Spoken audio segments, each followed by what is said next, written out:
to his doctrine of monads. A monad is simple, devoid of parts, indivisible and indestructible.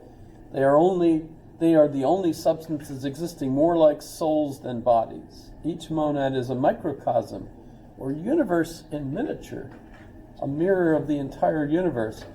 What the heck is that supposed to mean? Says contemporary physicists trying to figure him out. Because the odd thing is, quarks, even though there are 6 quarks, that's all there are, 6 quarks. So it's not like there's billions and billions and billions of those 6 quarks. As I understand it, there are only 6 quarks. It's just that those 6 quarks are everywhere. Yes, exactly. It hits your head like a thud, right? And that's, I think, what's going on here. Because those monads are, and by the way, God is the uncreated monad. What? What does that mean? The uncreated monad, and it mirrors all things clearly and adequately. Okay? Explain, please. By the way, Leibniz didn't publish any books. Instead, he wrote lots of letters to lots of people, including Anne do I have her? I hope I have her listed somewhere. There was a woman that he wrote to who actually seemed to give him lots of his ideas, and she doesn't get any, you know how women just, it's not my fault. This is the way, what can I say? Yeah, Leibniz is the one that's famous. She's the one that comes up with all the ideas. I can't even think of her name right now. Can you think of it? No, you never heard of her either, right? Lady something. Let's just ask Google here. Who was the woman who gave Leibniz many of his ideas? Anne Conway. I remembered the Anne, right? Lady Conway. So there you go. Notice that now they call her a philosopher. Wow.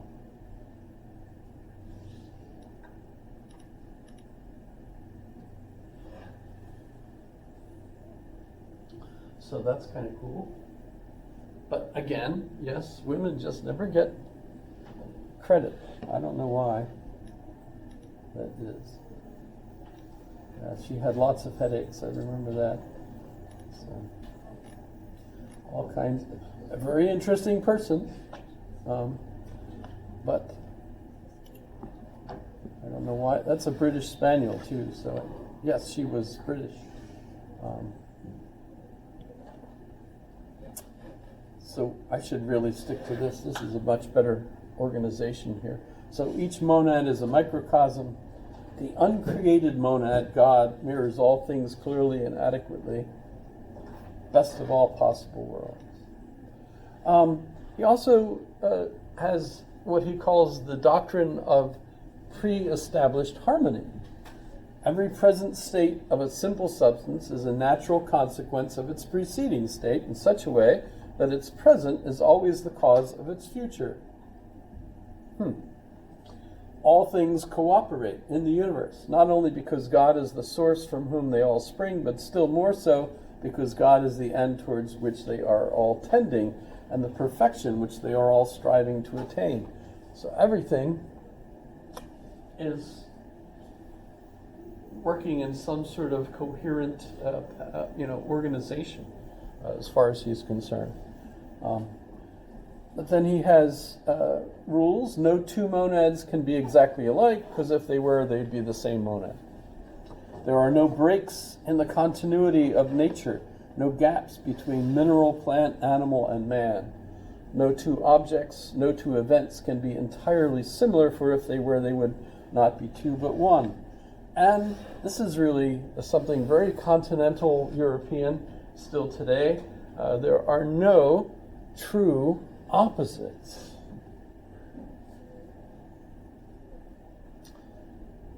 We use the expression, of course, but literally speaking, what's the opposite of white?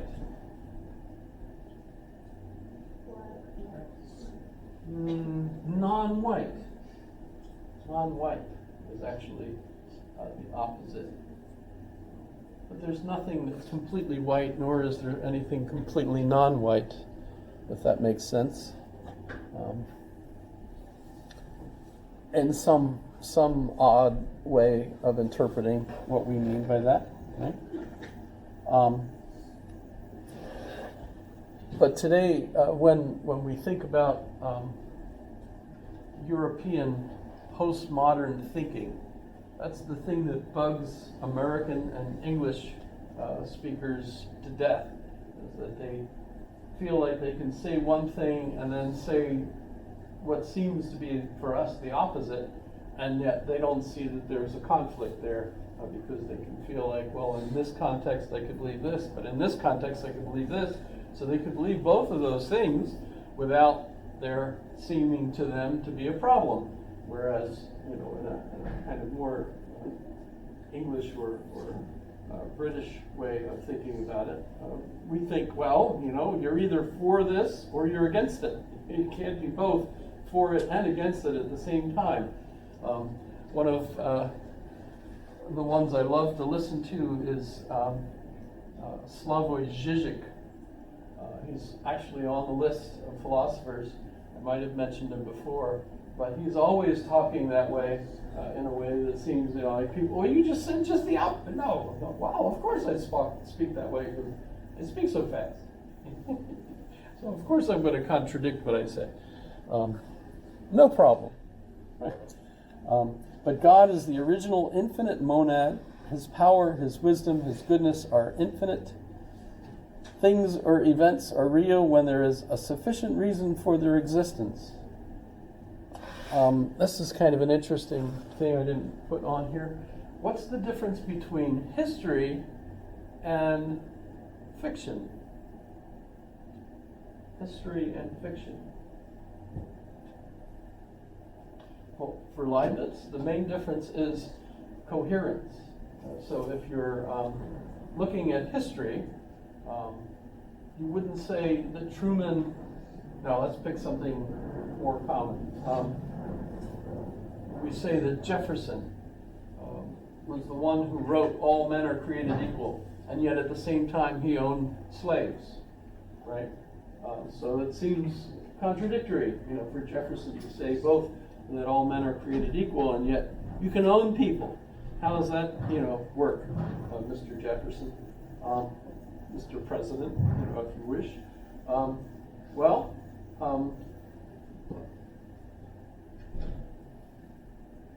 How does it work?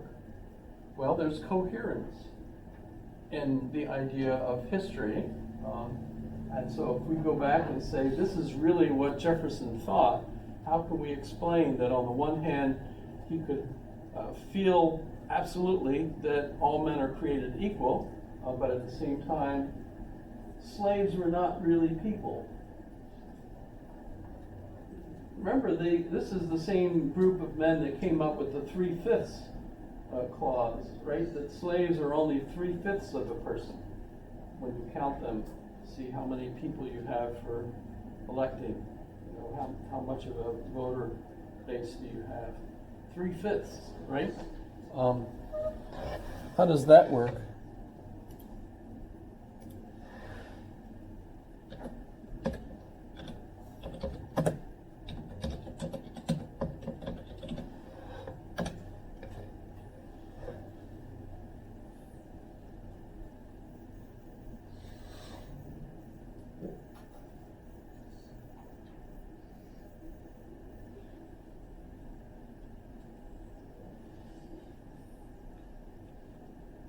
Now, if I were writing fiction, and I came up with that,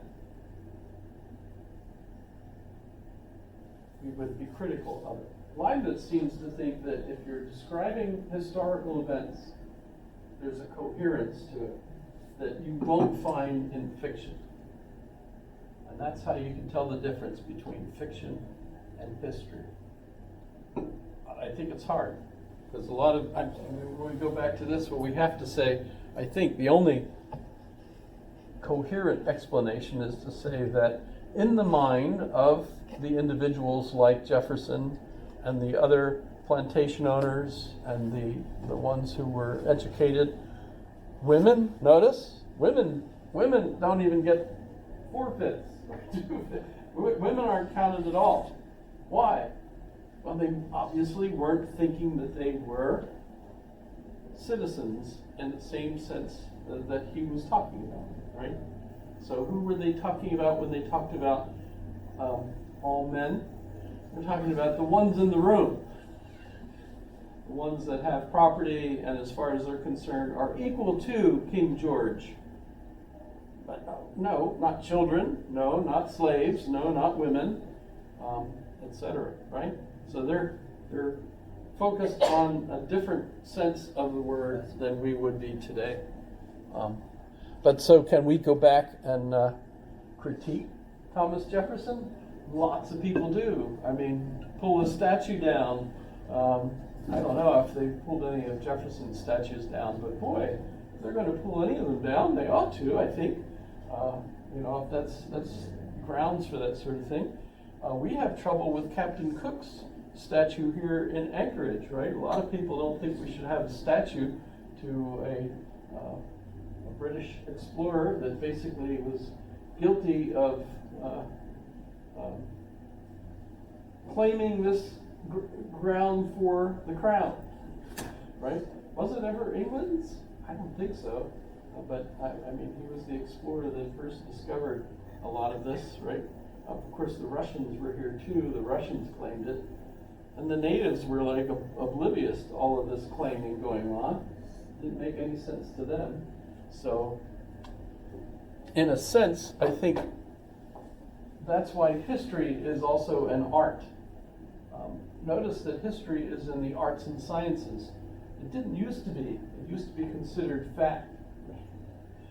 Now today we think of history as an art, and every generation of historians are going to reinterpret history in light of new ideas and so on. And so in a sense, history is just like fiction. In so many ways, it's really hard to make a difference the way Leibniz tries to.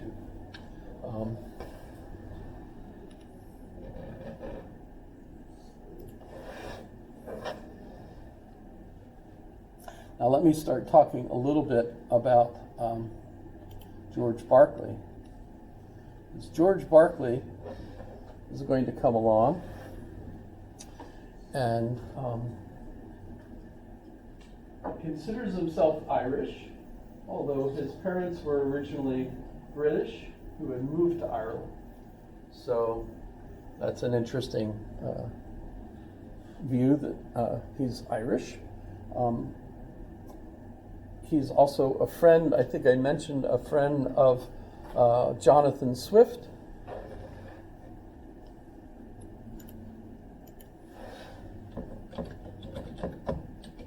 A Modest Proposal thing? And Gilligan's Travels, and oh gosh, tons of things. It's kind of funny that Jonathan Swift had a noble that approved of his work, because his satire was really mostly against the nobility, the elite, but he knew George Berkeley from school, and the two of them were good friends, and so he introduced him to the noble that supported his publications, and that's how George Berkeley got a publisher as well. And George Berkeley is going to publish a book on vision.